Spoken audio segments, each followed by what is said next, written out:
Good morning, everyone, and welcome to episode number 2 of Good Live with, morning. Live with Dr. Vincent. Look at that. 2 episodes, and we're still on the That's air. right. There we We must, go. we must be doing something right. Right? There we go. Well, I'll tell you what, Doc, I am incredibly excited about the episode today because I think the timing of it Yeah. is very interesting. Yeah. One, we know that there's been a lot of mental health issues that have kind of come to surface or hmm started because of the COVID crisis. But Right. now, as of yesterday, we also have this new Texas is wide open. You don't have to wear masks news that's going out. Right. That's causing a Yes. whole different type of feeling among people. So, just to Right. kind of get us jump started, let's hear your thoughts on how we're all supposed to deal with this new look. Oh, the mask mandate.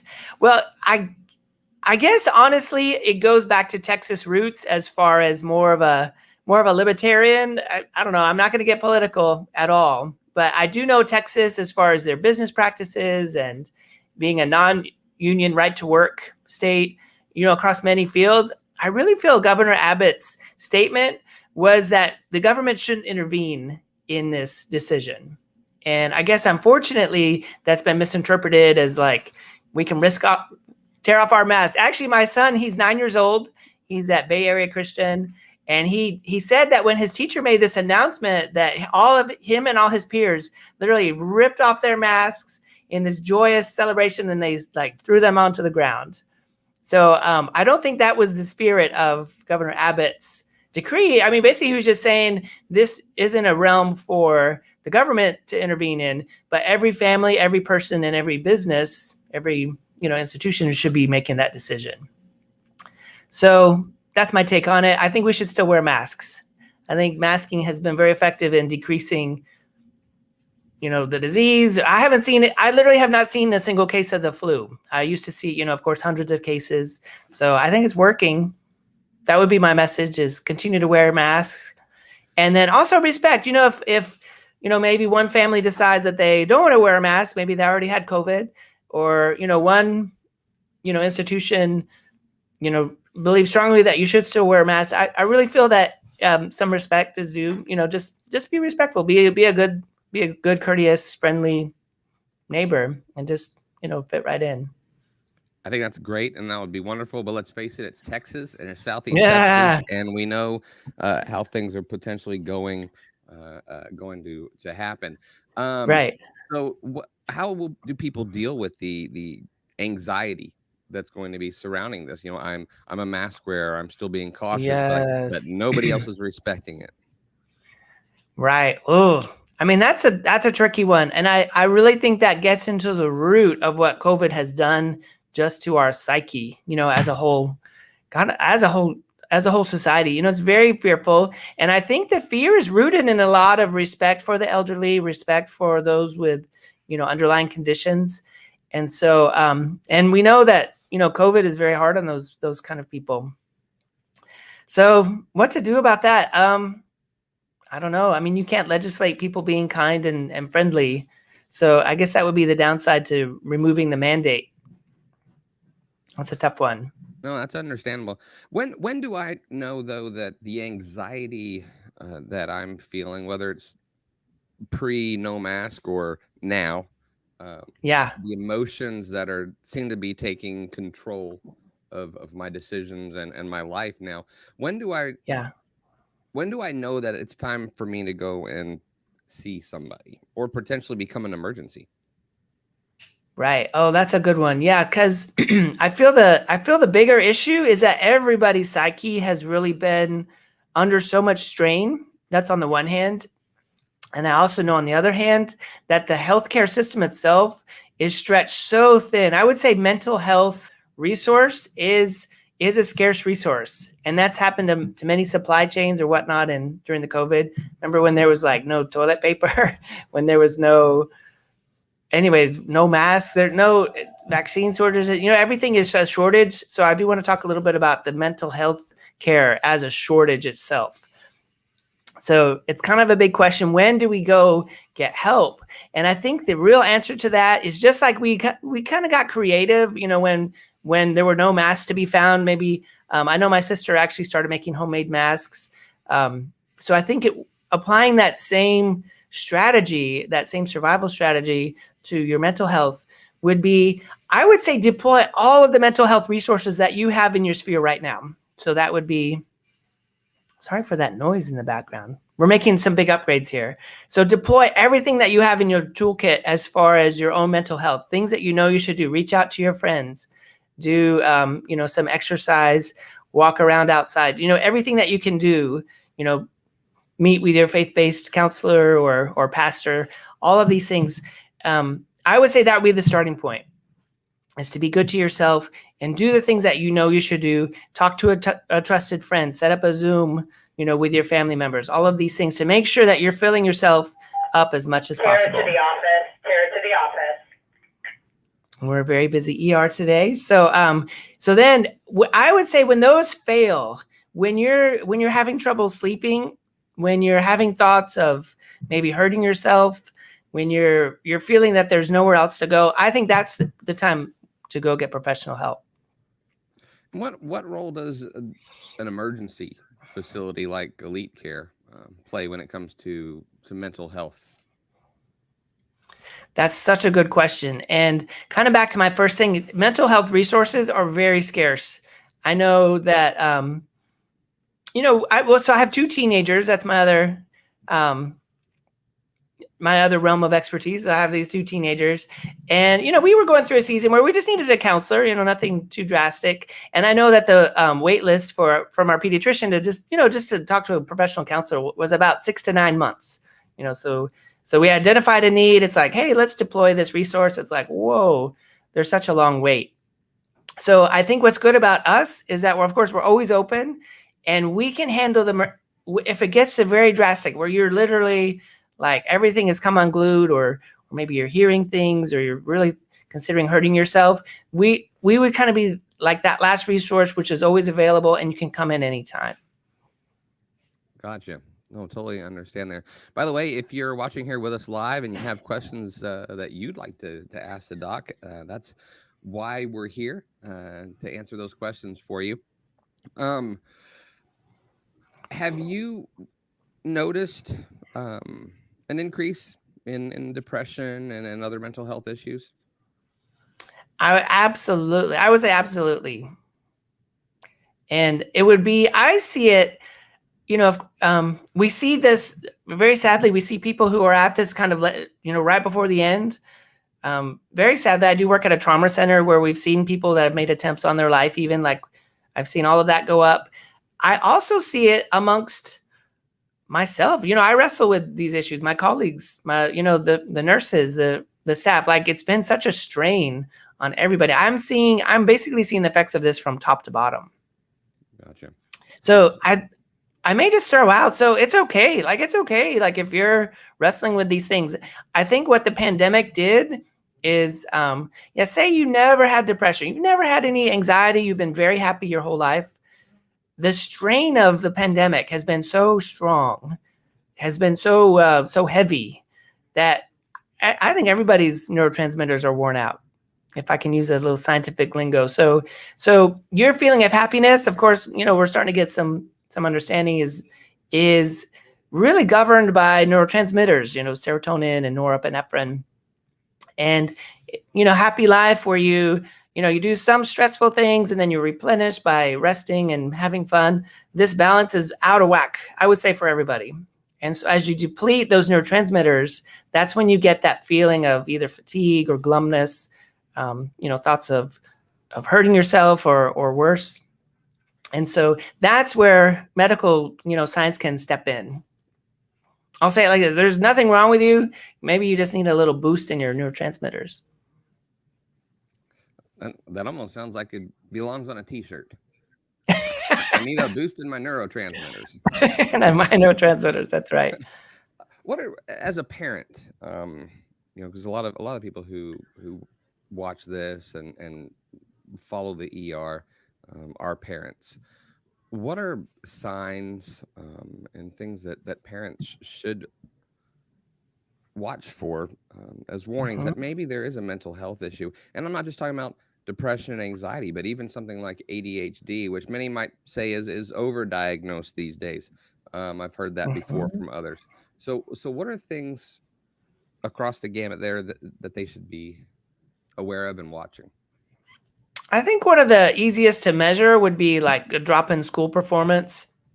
Like if suddenly you're having, an issue with grades and assignments, that would kind of be kind of an easy, obvious one. And then I have noted, back to my own teenagers, there's a lot of their world that I'm not in, because they have their classes, their extracurricular, their media time.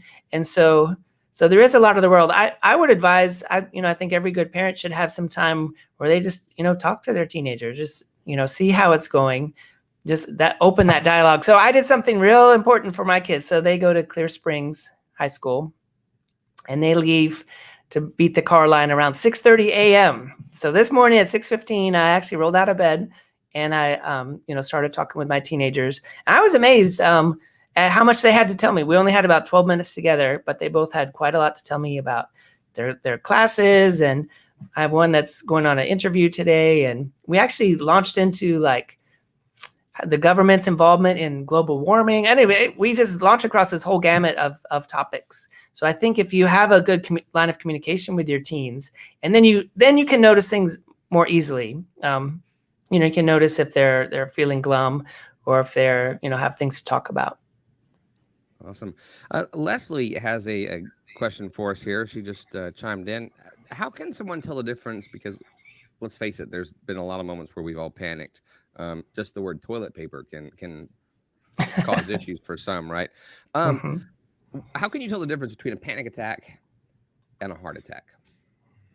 That is a great question. Okay, that's a great question because this is something that is right up my alley, because often the symptoms of extreme anxiety, as you release all that adrenaline, your heart starts pounding, you might even feel pain in certain areas of your body.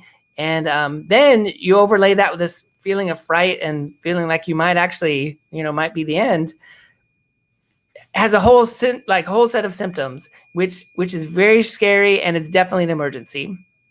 And so you would actually need our help to determine the difference. So since there's such an overlap of the symptoms, we would actually use kind of very routine ER things, EKG and some blood work, perhaps a chest x-ray, to kind of identify those cardiac issues. Once we've excluded the cardiac, that's when we're able to feel pretty confident that it might just be a panic attack.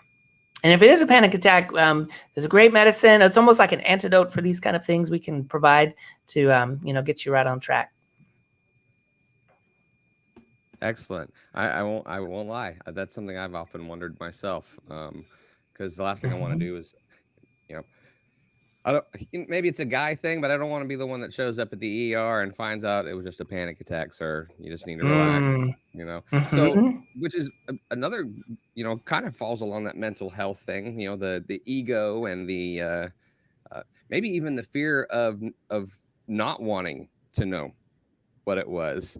What would you say to people like that, or perhaps like me, that just say, if I don't go, it doesn't exist?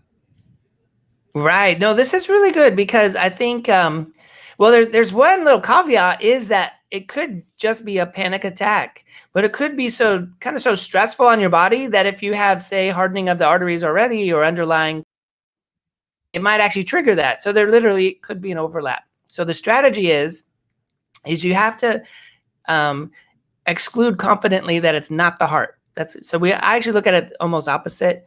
Is that so I look really hard for heart issues, and that would involve, the testing I talked about. We also have really close relationship with a cardiologist who could get a stress test, identify those cardiac issues. So the best way to know it's not a heart attack is to really go get a cardiologist, go get a stress test. That way, when you feel those symptoms, you can say, oh, it's not my heart. It's, it could just be anxiety. Maybe I just need a cup of tea or something like that. A cup of tea sounds like a much better solution. Yes. to a lot of things. Another question back around the panic attack piece.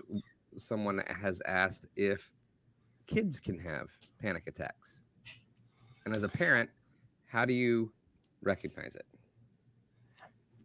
So kids can certainly have panic attacks. In general, I don't see it as much in the kids having the panic attacks. I'm not sure why. What I've seen actually, the kids that land in the ER due to anxiety and things, they're often the ones that bottle up their symptoms, and it seems to land in their stomach. Like they're super anxious, and it ends up kind of in their, in their abdomen, where they either have severe pain in their abdomen, or some of them might even vomit or have, and it's real mysterious too. This child may actually have, belly aches often that, bring them to the school nurse, or maybe they've even been evaluated for it.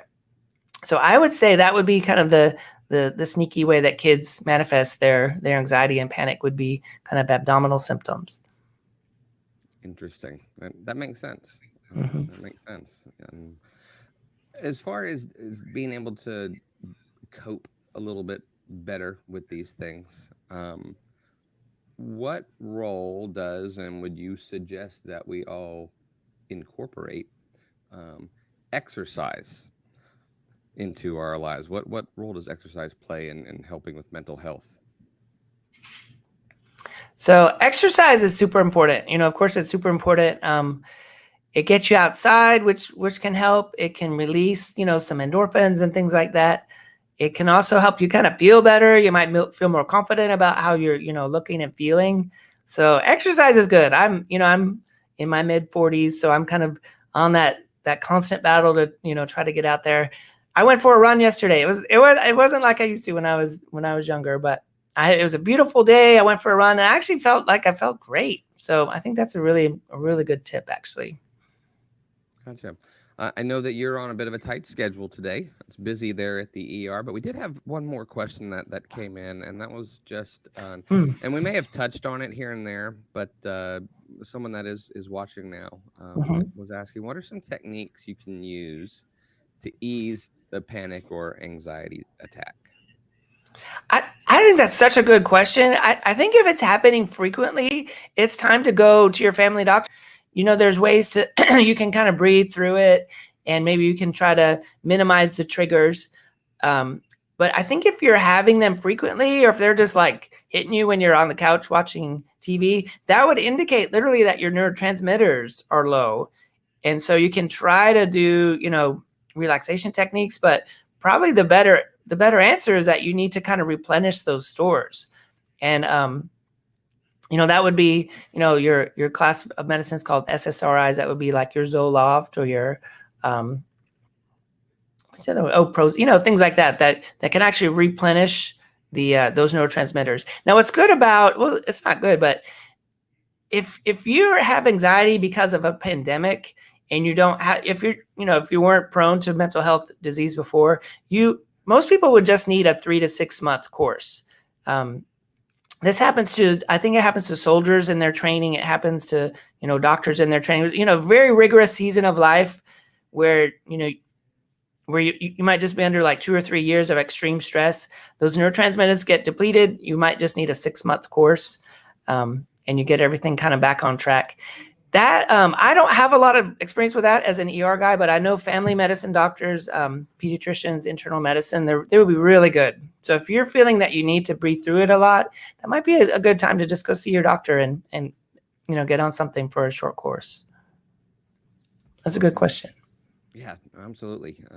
We have a very intelligent and highly aware audience, and we're grateful for what you guys bring to the show and the questions that you ask. So we enjoy doing this. We enjoy being here with you guys and being able to share this information. And it really boils down to is that Elite Care cares, and I know that for a fact. I've talked with a lot of the staff. I've interviewed a lot of you over there, and I can tell everyone who's watching right now that is a group of doctors who 100% are there because of the ability the ER gives them to really care for the patients. Am I on track there? Well, first of all, thank you for saying that. But yes, it's true. We're all kind of aligned behind this goal. You know, that this is a great place to offer care. We're not as hindered as we are in our hospital-based ERs, and yeah, it's great working with my colleagues. Well, it's always a pleasure to get to spend time with you. Like I said, I know that you're on a tight schedule today. You had mentioned so. Folks, we are going to head out, let you get about your day, breathe, relax, be courteous That's and right. kind. Enjoy this weather today. It's beautiful. And if, for some unfortunate reason, an emergency rears its ugly head, head on over to Elite Care, and they're gonna take great care of you. All right, Dr. Vincent, thank you so much for being here with us. Sure, you're welcome. All right, folks, We'll see you next time. See you next time. There you go.